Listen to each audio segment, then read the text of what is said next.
हेमंत जी, ED के ultimatum पर क्या कहेंगे, जरा बताइए ना। अगर इतना बड़ा जुर्म किया है तो ऐसा करो, तुम आओ और हमको अरेस्ट करके दिखाओ। अरे आप तो सीधे अरेस्ट पर आ जाते हैं। उन्होंने तो, ईडी ने तो आपको 7वां समन भेजा है, 1 2 नहीं, 7वां समन। अगर इतना ही संगीन गुनाह है उनको लगता है तो सम्मन क्यों, सीधे आकर के अरेस्ट हो जाना चाहिए। मतलब कुछ भी हो, आप सीधे अरेस्ट पे ही आ जाएंगे। अच्छा चलिए, कुछ बहाने भी बनाते हैं। ऐसा नहीं लगता कि ईडी आपको तंग करती है, मगर असली सवाल कि कैसे करती है ये भी तो बताइए। आज भी छत्तीसगढ़ में आदिवासी महोत्सव मनाया जा रहा है। उसका मुख्य अतिथि के रूप में मुझे पहले से ही आमंत्रण प्राप्त है और बड़ा षड्यंत्र के तहत आज हमें न्योता बुलाया गया है कि आप यहाँ ईडी में अपना हाजिरी लगाइए। अच्छा, आदिवासी महोत्सव, और कोई वजह वो भी बताइए। देखिए, हमारा विधानसभा सत्र भी आहूत है, राष्ट्रपति महोदया आ रही हैं, पहले से हमारे कार्यक्रम आयोजित हैं। मैं तो कह रहा हूँ, अगर मैं इतना बड़ा गुनहगार हूँ, अगर इतना बड़ा क्राइम मैंने किया है तो मुझे अरेस्ट कर लेना चाहिए। वैसे डांस फेस्टिवल वगैरह जो है उससे रोकने के लिए तो नहीं, इसका भी खुलासा कर दीजिए। तो आपके लिए मौका बड़ा था, ये जो डांस फेस्टिवल है यहाँ पर ऐसे समन से, ये मौका अरे हम अपना काम करते रहेंगे, वो अपना काम। एक बात बताइए हेमंत जी, ये ईडी वाले सिर्फ आपको ही तंग करते हैं या किसी और को भी? अगर किसी को करते हो तो नाम बताइए ना। कभी केजरीवाल जी, कभी सिसोदिया जी, कभी सोनिया गांधी जी, कभी राहुल गांधी जी। तो फिर आपने कुछ किया कि नहीं? ये केजरीवाल जी या बाकी लोग तो बड़ा धमकाते हैं, आप बताइए। अभी तो हमने कुछ किया ही नहीं है। जब झारखंडी अपनी चीजों पर उतर आएगा तो वो दिन दूर नहीं जहां आप लोगों को यहाँ सर छुपाने का भी जगह नहीं मिलेगा। क्या बात कर रहे हैं? सुन रहा हूं कि झारखंड में बड़ा डर का माहौल बन गया है। सुनने में आया है ईडी का ऑफिस सुरक्षा बढ़ा दी गई है, बीजेपी की ऑफिस की सुरक्षा बढ़ा दी गई है। क्या जरूरत आन पड़ी है कि उनकी ऑफिसों की सुरक्षा बढ़ा दी गई है? क्यों डर लगता है क्या झारखंडियों से? मगर ये सब क्यों? ईडी ने सिर्फ समन ही तो भेजा है, क्या पूछताछ भी बंद कर दे हेमंत सोरेन जी? सम्मान क्यों भेजते हो? अगर हमने गुनाह किया है पूछताछ क्यों करते हो? सीधा अरेस्ट करके दिखाओ। तो देखा आपने दोस्तों, ये बयान तो पुराने हैं लेकिन आज भी काम के हैं, और इसीलिए इस बार ईडी ने सीधे सीधे आखिरी चांस दिया है, आखिरी मौका यानी वार्निंग दे दी है। और हेमंत सोरेन कह रहे हैं कि अगर गिरफ्तार हो जाऊं तो हैरत नहीं होगी। आखिर क्यों? आज इसी को डिकोड करूंगा।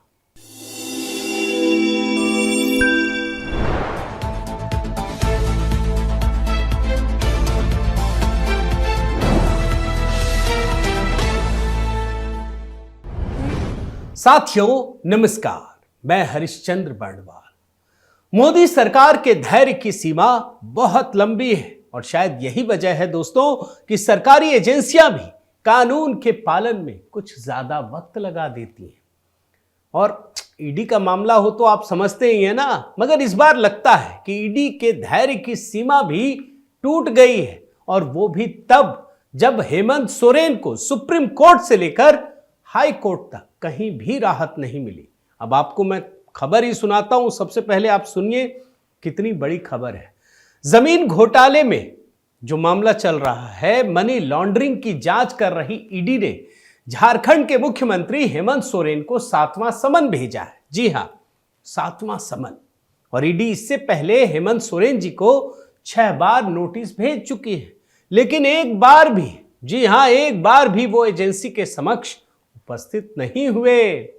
और इसलिए इस बार झारखंड के मुख्यमंत्री हेमंत सोरेन को जो नोटिस भेजा गया है उसमें यह भी बता दिया गया है कि आपको आखिरी नोटिस भेजा जा रहा है। और इस नोटिस में ईडी ने लिखा है कि इस बार आपको पीएमएलए की धारा 50 के तहत बयान दर्ज करने के लिए आखिरी मौका दिया जा रहा है। मुझे नहीं लगता दोस्तों कि इस तरह का नोटिस कभी किसी को भेजा गया होगा। आप समझिए, मतलब जैसे कहते ना, सारी सीमाएं टूट चुकी हैं, वो भाव ही नहीं दे रहे हैं। यानी इस बार केंद्रीय एजेंसी ने हेमंत सोरेन को अल्टीमेटम दिया है। ईडी ने सोरेन साहब को कहा है कि आप अपने हिसाब से, बड़े ध्यान से सुनिए, ईडी ये कह रही है कि आप अपने हिसाब से मन मुताबिक जगह और समय तय कर लीजिए ताकि ईडी के अधिकारी आपसे पूछताछ कर सके। ईडी ने मुख्यमंत्री हेमंत सोरेन को भेजे गए समन में कहा है कि जमीन घोटाले मामले में उनका बयान दर्ज करना बेहद जरूरी है, इसलिए ईडी उनकी मनमर्जी के मुताबिक बयान रिकॉर्ड करने के लिए तैयार है। मतलब आप ही के हिसाब से सब कुछ करने के लिए ईडी तैयार है। और ईडी ने हेमंत सोरेन को पूछताछ के लिए जो जगह और समय बताने के लिए कहा है ना, उसमें भी 2 दिन का समय दिया है और कहा कि वे ईडी को इस संबंध में लिखित में ऑफिस में जानकारी दें। ईडी ने जारी नोटिस में यह भी लिखा है कि हेमंत सोरेन जानबूझकर इस मामले की जांच से बच रहे हैं और ईडी की ओर से जारी किए गए समन की अवहेलना कर रहे हैं। 7वां नोटिस है। ईडी ने उन्हें भेजे जो नोटिस है उसमें यह लिखा है कि बड़गाई अंचल के गिरफ्तार अंचल उप निरीक्षक भानु प्रताप के घर से छापेमारी के दौरान ईडी को जमीन के कई अहम दस्तावेज मिले थे और उसी मामले में ईडी को उनसे पूछताछ करनी है। और इस नोटिस में यह भी लिखा है दोस्तों कि अगर उनके द्वारा जारी किए गए समन की जानबूझकर अवहेलना की जाती है तो ईडी के पास इस संबंध में पीएमएलए एक्ट की धारा के तहत उचित कार्रवाई करने का अधिकार है। इस बार पूरा एकदम साफ कर दिया है। और यह भी समझ लीजिए, जब मैं ये बात बता रहा हूं कि अगर कोई शख्स बार बार समन का जवाब नहीं दे रहा है और ना ही पेश हो रहा है, तब ईडी सेक्शन 19 पीएमएलए एक्ट के तहत उस शख्स को गिरफ्तार कर सकती है। और ईडी की गिरफ्तारी होती है तो होता क्या है, आपको पता है ना। और यही नहीं, सुप्रीम कोर्ट में एक सुनवाई के दौरान जस्टिस बेला एम त्रिवेदी और न्यायमूर्ति सतीश चंद्र शर्मा की पीठ ने एक बड़ी महत्वपूर्ण बात कही थी कि गिरफ्तारी से पहले प्रवर्तन निदेशालय अगर आरोपी को मौखिक सूचना भी देता है तो इसे पर्याप्त माना जाएगा। हालांकि 24 घंटे के भीतर गिरफ्तारी के आधार को लिखित रूप में देना होगा। यह बताने का मकसद यह है दोस्तों कि ईडी के पास कितना अधिकार है, लेकिन इसके बाद भी बहुत ही संयमित तरीके से ईडी के अधिकारियों ने इस मामले को लिया है और हेमंत सोरेन को लगातार नोटिस भेजा है। अब आपके लिए यह समझना जरूरी है कि यह मामला है क्या, यह भी जानना जरूरी है। दरअसल रांची के चेशायर होम रोड में सरकारी जमीन और सेना की जमीन फर्जी दस्तावेजों के जरिए खरीदने और बेचने का मामला है। इस घोटाले में हेमंत सोरेन के परिवार के शामिल होने का दावा किया जा रहा है। आप सोचिए, और जमीन घोटाले से जुड़े मामले की जांच रांची प्रमंडल के तत्कालीन आयुक्त नितिन मदन कुलकर्णी की रिपोर्ट के आधार पर हो रही है।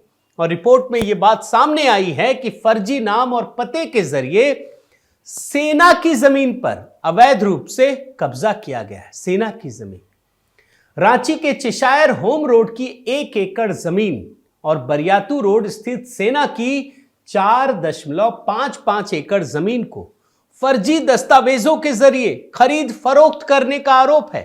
और इस मामले में मुख्य आरोपी निलंबित आईएएस छवि रंजन ने रांची के बजरा मौजा के खाता 140 की करीब 7.16 एकड़ जमीन की रसीद, बड़े ध्यान से सुनिए, एक ही दिन में 80 साल पुरानी तारीख में कटवा दी थी। आप सोचिए, सेना की जमीन पर चल रहा है, बाकी तो आप छोड़ ही दीजिए। और इस मामले में ईडी ने आईएएस अफसर छवि रंजन समेत 14 लोगों को गिरफ्तार किया है। यानी हेमंत सोरेन किस कदर फंसे हुए हैं यह समझना बड़ा आसान है, आप समझ सकते हैं। खास बात यह है दोस्तों कि इससे पहले जब हेमंत सोरेन को समन भेजा गया था, तब नवंबर 2022 में हेमंत सोरेन ने अकड़ दिखाते हुए कहा था कि हिम्मत है तो आ जाओ और गिरफ्तार करो, पूछताछ क्यों, जो केजरीवाल का स्टाइल है। लेकिन एक तरफ हेमंत सोरेन अकड़ और अहंकार दिखा रहे थे, तो वहीं दूसरी तरफ ईडी से बचने के लिए चौथे समन के बाद सितंबर 2023 में सीधे सुप्रीम कोर्ट पहुंच गए। वहां उन्होंने कहा कि ईडी पीछे पड़ी है, लेकिन सुप्रीम कोर्ट ने फटकार लगाते हुए कहा कि आप यहां क्यों आए, आपको तो हाई कोर्ट जाना चाहिए, वहां जाइए। और इसके बाद हेमंत सोरेन ने अपनी याचिका वापस ले ली। अब सुप्रीम कोर्ट की सलाह के बाद हेमंत सोरेन अक्टूबर 2023 में हाईकोर्ट पहुंच गए, लेकिन वहां भी उन्हें निराशा ही हाथ लगी। हाईकोर्ट ने याचिका खारिज कर दी। अब खबर आ रही है कि हेमंत सोरेन फिर से सुप्रीम कोर्ट में जाने की तैयारी कर रहे हैं, लेकिन वहां होगा क्या? अब यह समझ पाना मुश्किल थोड़ी है। क्या होगा? वैसे हेमंत सोरेन की दोस्तों मुश्किलें यहीं कम नहीं हो रही है। एक और मामला है खनन घोटाला, उसमें भी फंसे हुए हैं।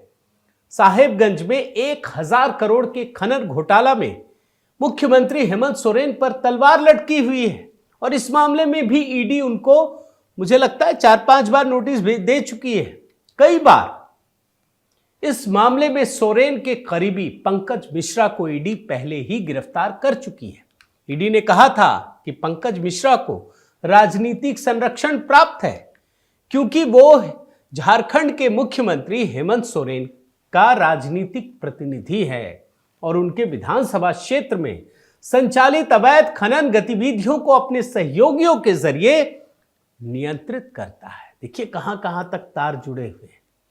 ईडी ने खनन घोटाले में 8 जुलाई 2022 को हेमंत सोरेन के करीबी पंकज मिश्रा और उनके करीबियों से जुड़े 19 ठिकानों पर छापेमारी की थी। ईडी ने कहा था कि पंकज मिश्रा के घर से हेमंत सोरेन की बैंक पासबुक बैंक की जो पासबुक होती है और उनकी साइन की हुई चेकबुक मिली थी। आप सोचिए किसी दूसरे के घर से। ईडी की छापेमारी में दोस्तों करोड़ों की नकदी और बैंक दस्तावेज के अलावा एक जहाज भी जब्त किया गया था जिसकी कीमत 30 करोड़ रुपए थी और इस जहाज का इस्तेमाल पंकज मिश्रा कर रहा था। और जानते हैं इस जहाज का इस्तेमाल, जो खबर आई, अवैध रूप से खनन किए गए पत्थरों को ले जाने के लिए भी किया जा रहा था। पत्थरों को ले जाने के। और इस मामले में झारखंड हाईकोर्ट ने मुख्यमंत्री हेमंत सोरेन सहित 20 लोगों पर एफआईआर दर्ज करने का आदेश दिया था। अब यह साफ है कि ईडी ने, एनफोर्समेंट डायरेक्टरेट ने बहुत सोच समझकर हेमंत सोरेन को 7वां नोटिस भेजा है। और इस बार, जी हां, इस बार हेमंत सोरेन जी का बच पाना बड़ा मुश्किल है।